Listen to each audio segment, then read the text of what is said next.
Hello, everyone. My name is 4AS, and this is my co-host, Mr. E.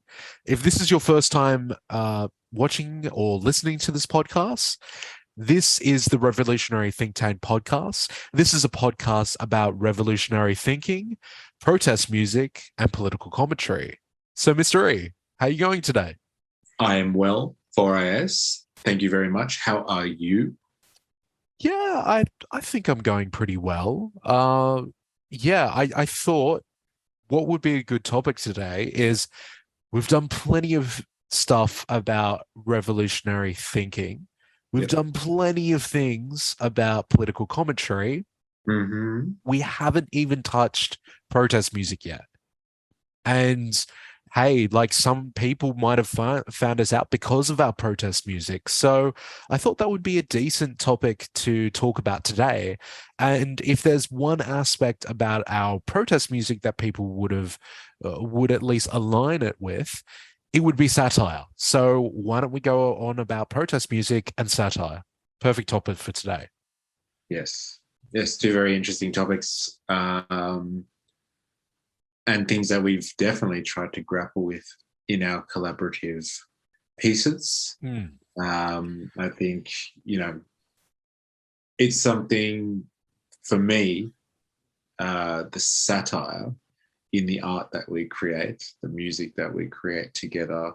It's something for me that is a very important vehicle to push a message and to get people engaged with an idea. Like there's many forms Yeah. uh, and many ways of doing that. And so when you get music, which can, in and of itself, is a very special medium that's experienced over time, and it's experienced sonically, and the way that that interacts with the body and the way that evokes an emotional response in and of itself. And then you couple that with satire, which is a very particular way of, like I said before, getting Mm. across a message, then those two elements combined can be incredibly powerful for Mm. delivery.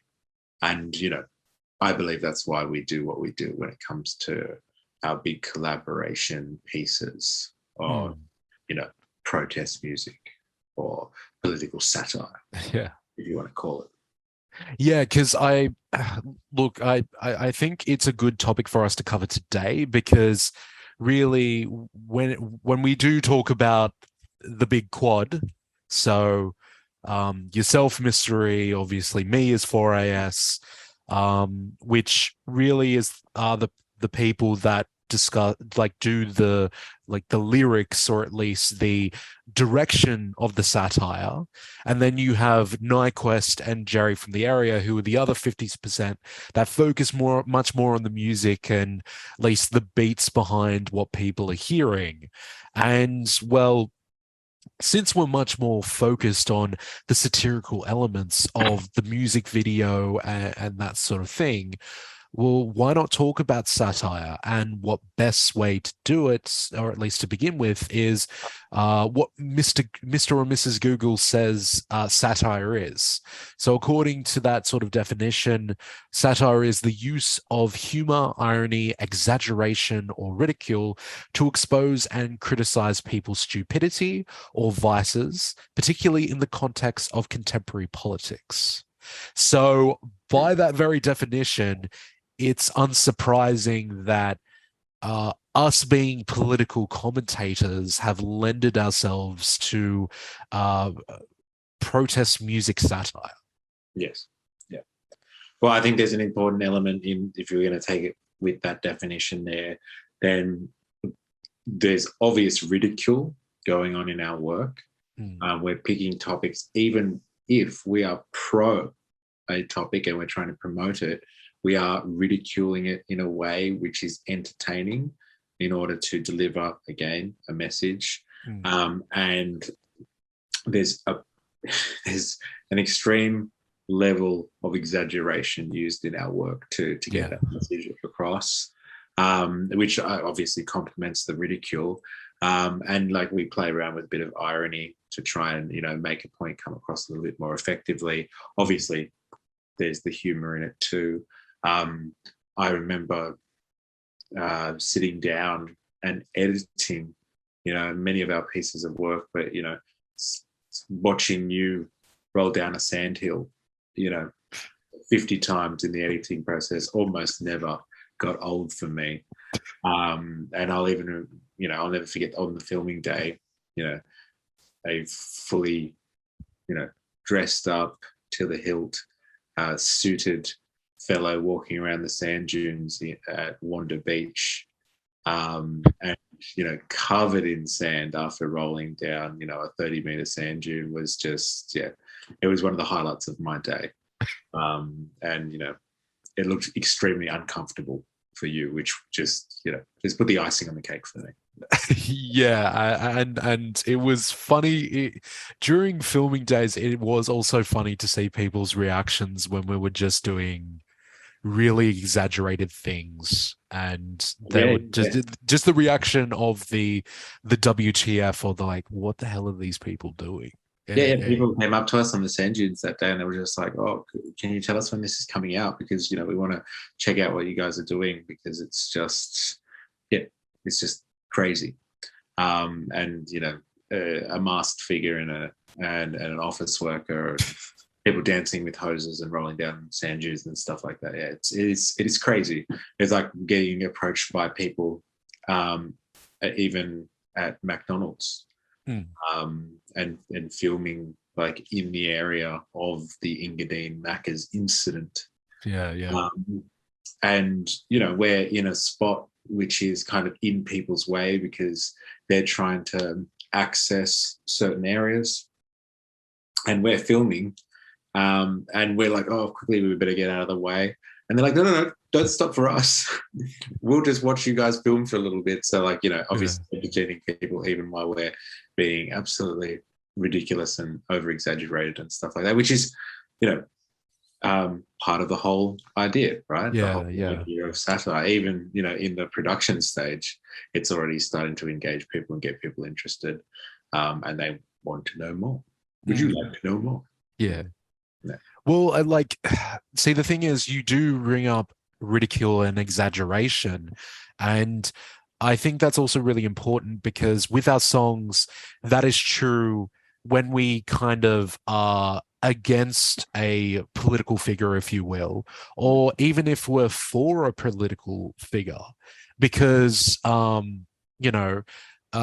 whilst Never Go Full ScoMo or Grand Theft Liberal are us making fun of someone, and saying, hey, this person's really bad, that doesn't necessarily discount that sort of ridicule, or at least that sort of exaggeration, when it's somebody that we think is doing things that are good for the Australian society. Like, for example, King Kev says, like, that sort of exaggeration there was the on-wall fight that was going on between Murdoch and Kevin Rudd at the time, which was basically talking about the petition for the Murdoch Royal Commission, and 500K people signed that petition.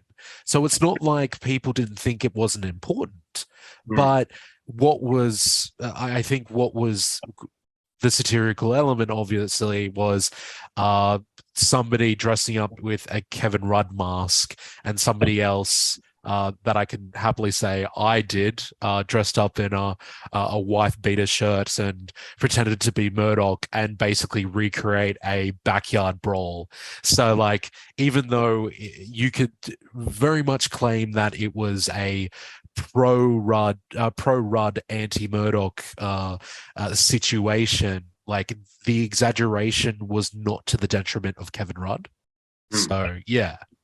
Yeah, it was extremely ridiculous. Yeah. That whole idea. It was obviously a promotional piece. It was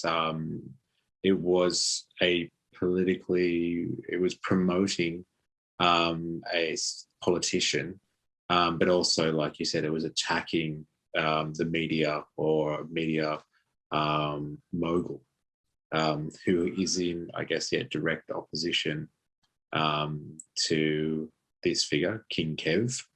And it's their Clash of the Titans kind of struggle captured in a backyard suburban brawl in that could be, any part of suburban Australia. You got your old fibro shack kind of house in the background, Hills Hoist in the backyard, and people are rumbling and rolling around in the grass, and the chorus is shot on an abandoned and burnt out car, in the back of an industrial area, down by like a floodway, and a drainage area and stuff like that. So it's interesting how, if you can take these strange but very entertaining kind of ideas and mesh them together, because Kevin Rudd is not, I guess, the image of suburban kind of housos looking Australia. Absolutely not. He comes across as quite upper class, you would say, well-educated, well-rounded, and even his counterpart in that story, Rupert Murdoch, is he's the epitome of privilege, the corporate overlord and the rulers of the world kind of stuff. And to have them just beating the crap out of each other in the backyard with a whole bunch of people watching, and kids and all that sort of stuff is it's captivating.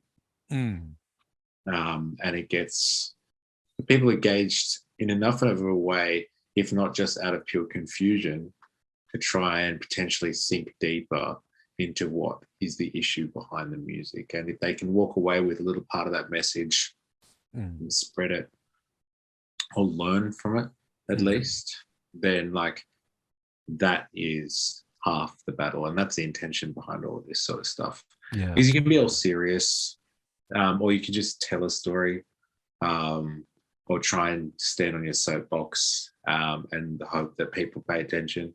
But if you're entertaining and in a satirical way, I think it's actually more effective, especially with music as well, because music is catchy too.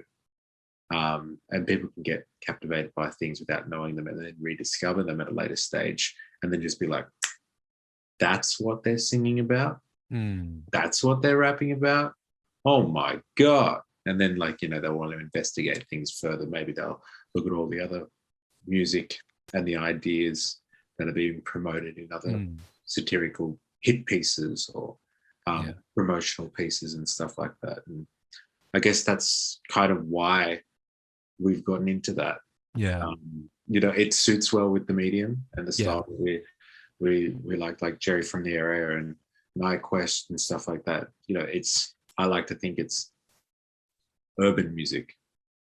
How I would like to describe it, because it's not just hip hop, or it's not just EDM and stuff like that that we end up producing. It's that and everything in between.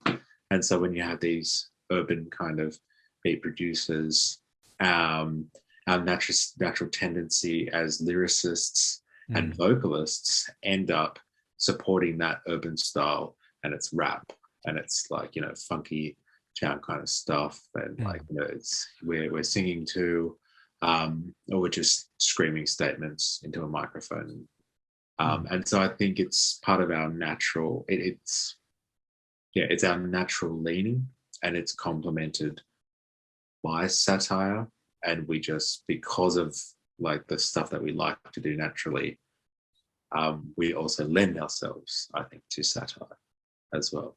Because I won't talk about the Greek aspects of satire, but I think what's more appropriate to our situation is at least the medieval version of satire and humor. And with that one, what I'm referring to is, I guess, the idea of a king or a noble and them having a fool that's in the court. And the interesting thing is that whether you have the divine right of kings or anything like that, if a fellow noble or like a person of the court were to criticize the king, they'd immediately get beheaded because like their word had weight. If you distrusted the king, like people would take that as an affront, especially the king, and you'd lose your head, as the Queen of Hearts would say in Alice in Wonderland. But the fool. Now, the fool, whilst is a lower person, they because they had humor, they had incredible insight, but because they had such low status, they could basically make fun of the king, they could make fun of anyone in the court, and everyone would laugh, but they knew that they weren't being taken seriously, or they were just exaggerating. So people could, in this humor, like basically listen to it but not really take it seriously. And it's really the reason why we get the phrase, oh, it's so funny, it's true. And really, if there isn't a kernel of truth in this sort of satirical humor, then people just wouldn't find it funny. Mm. Basically, we would get into the zone of absurdism, and if something's absurd and doesn't really make any sense, like sure, it can be shocking, but it just wouldn't be satire. Like there has to be a certain amount of truth to satire.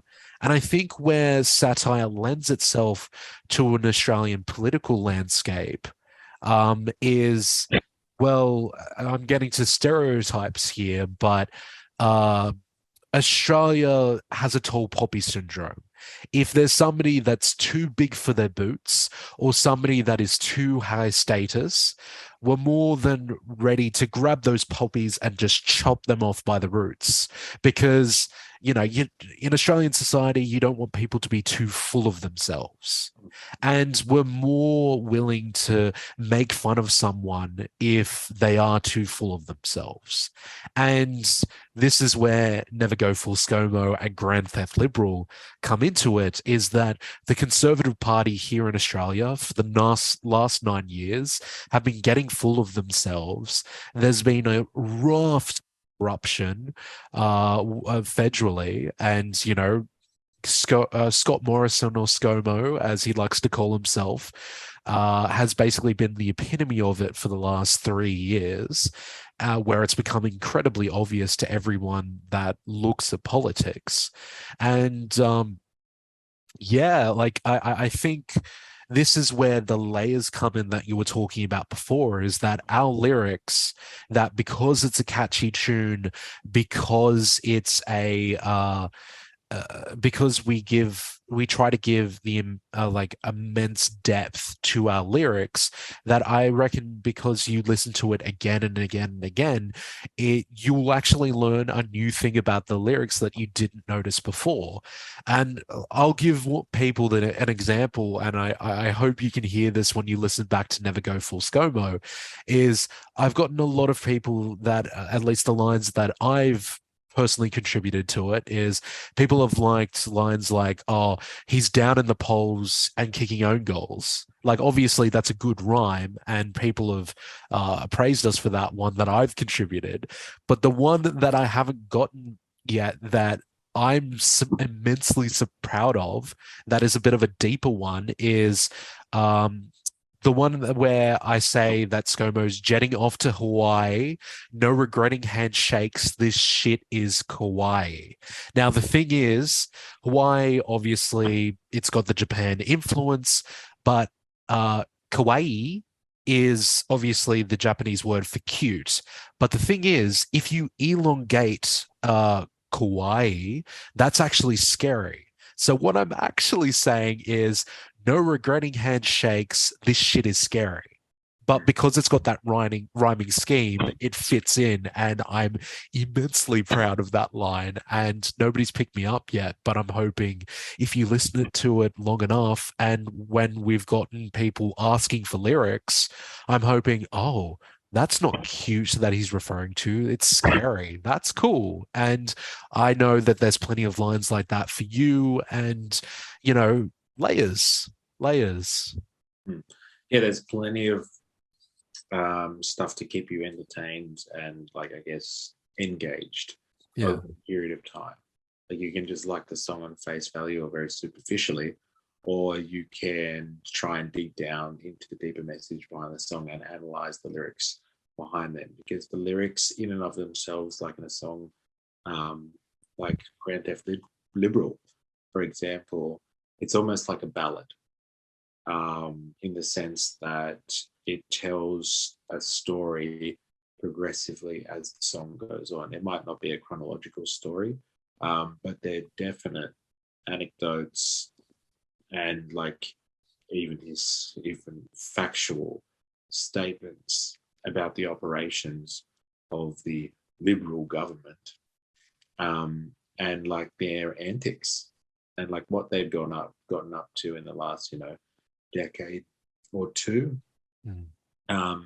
how they've robbed the country, and done some pretty outlandish stuff that no one really pulls them up on, or they haven't been pulled up on to the degree of which is deserved of some of the crazy stuff that they've done. So, you could spend a bit of time, even if you're not just enjoying the lyricism and the incredible lyric writing, if you're just there to try and be like, well, what the hell does that line mean?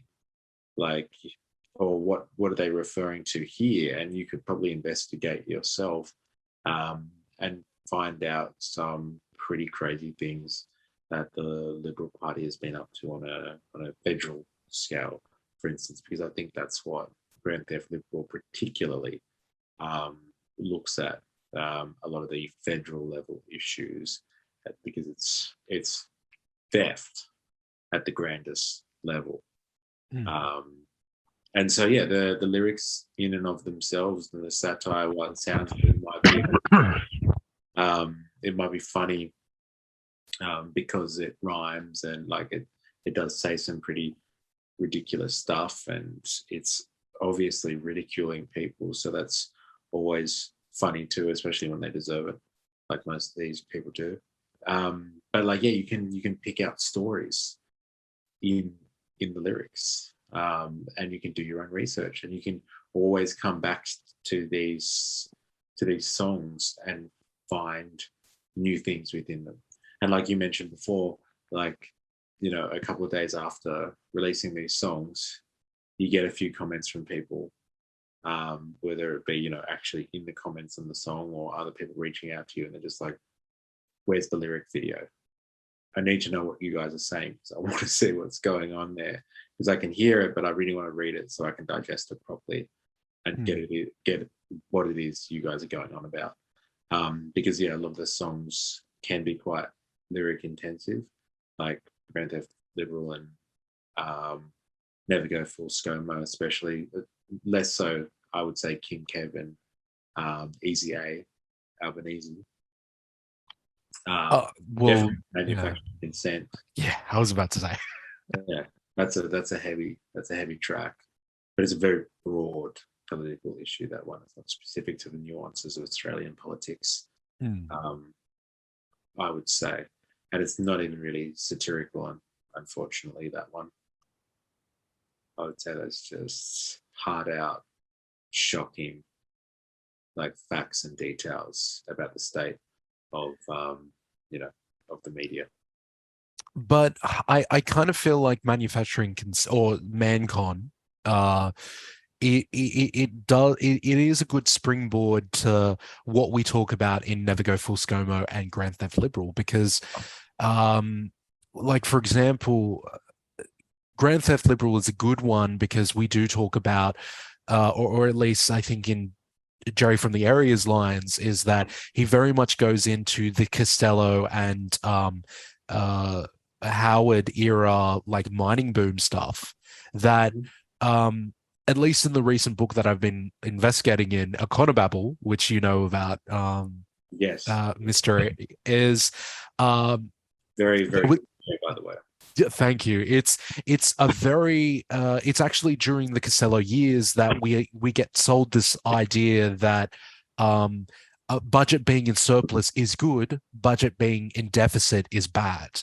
It's actually during the Costello years and the mining boom years, because he was able to ride on the mining boom and basically give uh, all of this basically untaxed money to the mining companies. He was able to sell this idea that budgets being in surplus, as in you actually not doing your job in government and using the money in a budget. He was able to sell this manufacturing consent idea to the media and the public that, oh, if your budget is in surplus and the budget is in black, government's doing a good job. You're not spending the money. It's small business. You're not, keeping track of education, welfare, like all these really important government jobs. When really, going back to our good mate King Kev, if you actually do spend the stimulus money, as in you give a check to people to spend money on plasma TVs and stimulating the economy, it can actually get you out of a GFC, even though your budget was in deficit. So it's basically the media, the third estate, if you will, working with governments as well as conservative governments to sell lies to people. And really, these sort of songs are being like, hey, guys, maybe you should look deeper. We might be the fools, but please believe us, we are selling the truth, unlike these people. Maybe you should believe what we're selling, because what you're being sold by this mainstream media is lies. Yes. Yeah. And like, I think you provide a good example there with King Kev. King Kev might not be as lyrically complex as, your GTL or your Never Go Full ScoMo, but King Kev is full of those little anecdotes as well, and little sound bites that you can take and you can piece together a bigger story about the man who is King Kev and what was his mission and what's his story and stuff like that. And, what it is that he's really trying to do, especially in a contemporary sense, well after his tenure as Prime Minister of Australia. So, yeah, I think there's some interesting stuff that we've been able to manipulate in the form of lyricism, and satire. And like the satire, I feel doesn't just stop at the lyricism. A lot of credit needs to be given to like the beat craft and the production of the music as well, because that is actually what supports kind of the satirical nature of what's going on. Like the sound design in the introduction to Never Go Full ScoMo, where ScoMo, or the character of ScoMo, is climbing and scaling the sand dunes and falling down, and you have like the desert sounds and you're like lost in this barren wasteland kind of thing, and then it drops into like a choir singing Never Go Full ScoMo, and that's a direct commentary in a satirical nature on his link to Christianity, or evangelical Christianity. Hillsong, yeah. Song, like specifically right there in the form of a chorus line. And so like, it's all reverent and like, praise Jesus and all that sort of stuff. And it's in his vein because he loves a photo op at church and showing, what a good Christian, God-loving man he is. Yeah. And like that's directly built into the sound design and built into the musical structure, not just from lyricism. The lyricism sits up there on that benchmark, and thanks to those musical choices. And like even the end of that song, it breaks down into a full reggaeton beat to go kind of complementary with someone who likes to take tropical holidays, in times of crisis. And so you've got people dancing around in Hawaiian shirts, swinging hoses around, and like getting on down to a really, really groovy reggaeton beat. And so like the musical choices in and of themselves are satirical. And they complement, I guess, they complement the whole political statement slash satirical kind of message that we're trying to portray. If that's not overtly, like in Never Go Full ScoMo, it's kind of more tacit, like you would have in Grand Theft Liberal or something like that. That's that's I guess a bit more grungy and like urban, to imply that kind of GTA kind of gameplay. If you know what I mean? Like that's a homage to the actual title, GTL, GTA. Yeah. And touching those roots of grassroots and fake it till you make it, or rise to the top kind of gangsters. Well, it's really that title that from the people at the Week on Wednesday, good old Van Batten and Ben Davidson. It's basically that we got coined the term of our music as anti-neoliberal hip hop. Yeah, it's very and that I will die happy with that term. That is such a good compliment of our music. Yeah, it's a funny one. I haven't researched it, but I'm assuming there's no other genre out there, or people that have started the genre anti-neoliberal hip hop before. So yeah, shout out to people over at Week on Wednesday, because it's a good observation. I like it. I'll take it. Down with neoliberalism. Yeah, as soon as I heard that when I was listening to their podcast, I was like, wow, Mr. E's gonna love this. Yeah. I knew you were gonna love that term. Yeah. Because I've made videos dissing neoliberalism as much as I can. So if we can start a whole genre built around that, then bring it on. Bring it on. I think this is a good juncture at this stage to talk about. Well, we've done 5 satirical pieces. So obviously King Kev, Grand Theft Liberal, Mancon, Never Go Full ScoMo, and Easy A. You can divide it into lyrics as well as music side of things, but which is your favorite? Like, I'm happy for you to divide it into a 50-50 of which you prefer, but hey, what's your favorite of what we've done? It's a difficult question, whereas they are pretty unique, all of them. They're hard to compare to one another. I would have to say more recently I have enjoyed Easy A, Albanese. Yeah. It was fun all round in the production and the enjoyment of the piece, from a creator's perspective. It's hard, many people would know this, creating art or creating anything, even if you're cooking or something like that, to enjoy something and separate yourself from it after you've done all the work that goes into it. So you can't really enjoy the finished product, because just so much time and effort has gone into things and you get lost in it. So you can't enjoy it objectively. And so Easy A was, I think, the easiest for me to step away from and just see it for what it was. Like, the introduction speech, or discussion between those two people, and then dropping into a very silly but funky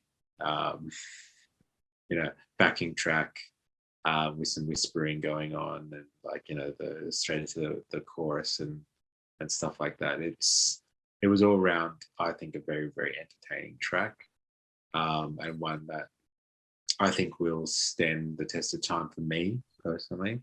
But the one that has seemed to, just be kind of chugging along in the background as a mainstay for a number of reasons, for the music and for the music video, and even the artwork and stuff like that was associated with it. I think King Kev is pretty, it's a classic. King Kev, it was one of the originals, or if not the original, from that whole production and collaboration standpoint. And it just hits the nail on the head on a number of in a number of ways. It really does. Yeah, so I don't know. It's hard to pick between those two, and it's funny because they're on either ends of the spectrum. Like really, like one was done a long time ago now, but it still is just it's hilarious for all many a reason.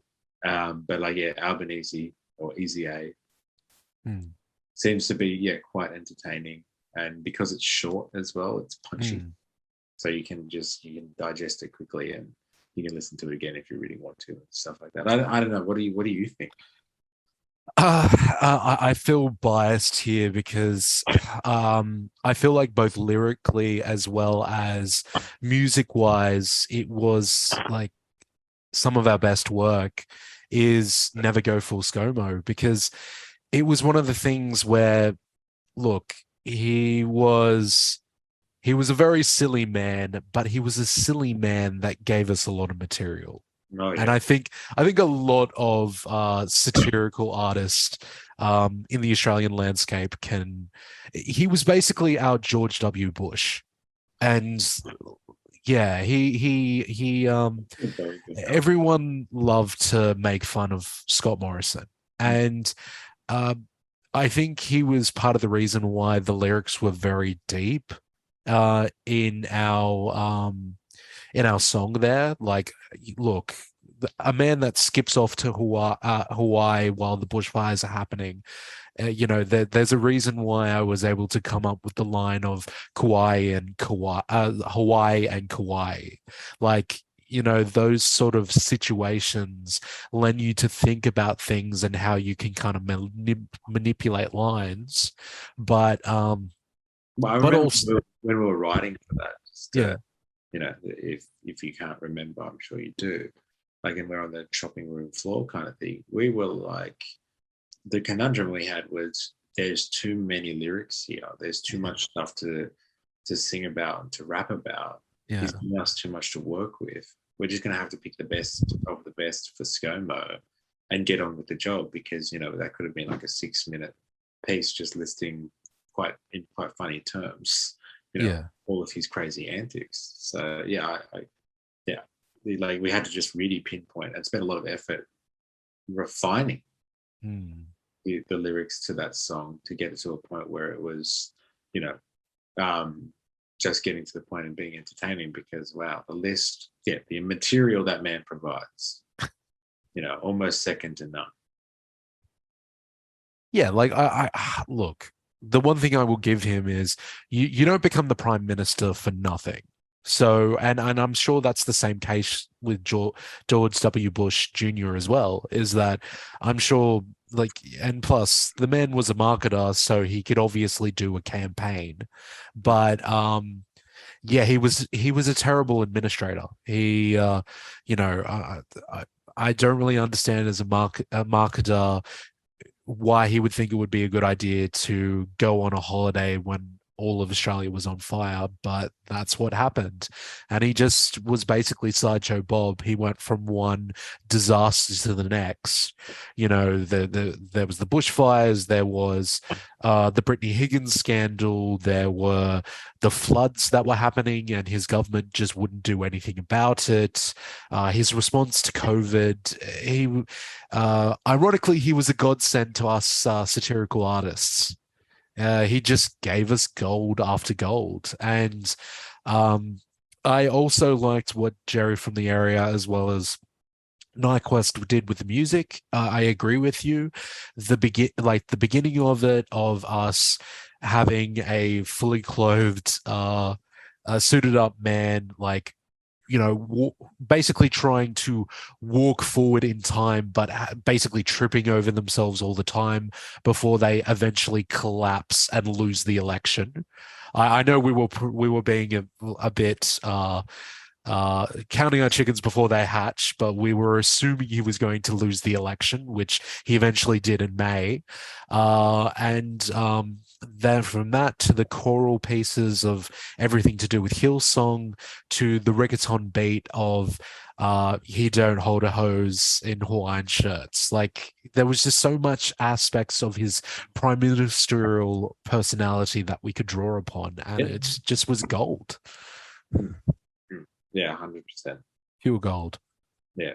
And so, in saying all of this, yeah, I guess that's why satire is the working for us. Like you could be a political commentator in a musical form, like Rage Against the Machine or System of a Down, or someone of that ilk, or even a little bit, if you want to go with a lighter touch, someone like Joan Baez or Paul Robeson, who are singing kind of folky style things, but it's all a lot more serious. This is very different to all of that. And again, it's it's using some crazy material that's out there, poking fun at it to get people to laugh and be entertained, but then still being able to deliver that message. You don't have to know what's going on. Yeah. Yeah. You can pick it up from the content. With other stuff that's more serious, you kind of have to know what's going on to appreciate it, if you know what I mean. Yes, but also I think we're a product of our time, because the thing is, with something like Paul Robeson or System of a Down or Rage Against the Machine, is that probably whether that be in the before time with Paul Robeson or even in the 90s or the early 2000s, you can be serious and people are willing to listen to your message. But I feel like in the 2010s and the 2020s, especially those that are consuming our work, you kind of need to have that humor, because that's what works for people, or at least that's what engages people nowadays, is that level of humor that they can take the serious message with the sugar of humor. Like it just seems to be much more palpable to people. Yeah. And how to market it to them is less about, oh, how stupid ScoMo is and all of the waste he's done. It's, he doesn't hold a hose, mate. Why should you vote for him in the next election? He don't hold a hose. Yeah. So yeah. Yeah, much less in your face and more enjoyable generally. Yeah. Okay. And I think we've had a good conversation today. And yeah. Hopefully people got a bit of an insight as to how we do protest music. Yeah. Because it's been really fun. Yes, and we're gonna have to continue. Yes, we are working on things, so please watch this space, everyone. And of course, like usual, what's that synthwave art? You've probably noticed the figure that's at the bottom of the screen. So the prompt was an Australian Prime Minister caught in satire. So as you can see, that's good old Scott Morrison, and I think in the background is Uluru, because that's what the synthwave art thought to make. And yeah, with the synthwave background, and that's your art for this week. So I'll make sure to post it to my Facebook so people can have a look. And yeah, with that, that's a wrap. So remember, everyone, keep thinking and keep learning. And I'll pass it off to you, Mr. E. Thank you, 4IS, and for all of you out there, please remember, I am, you are, we are a mystery.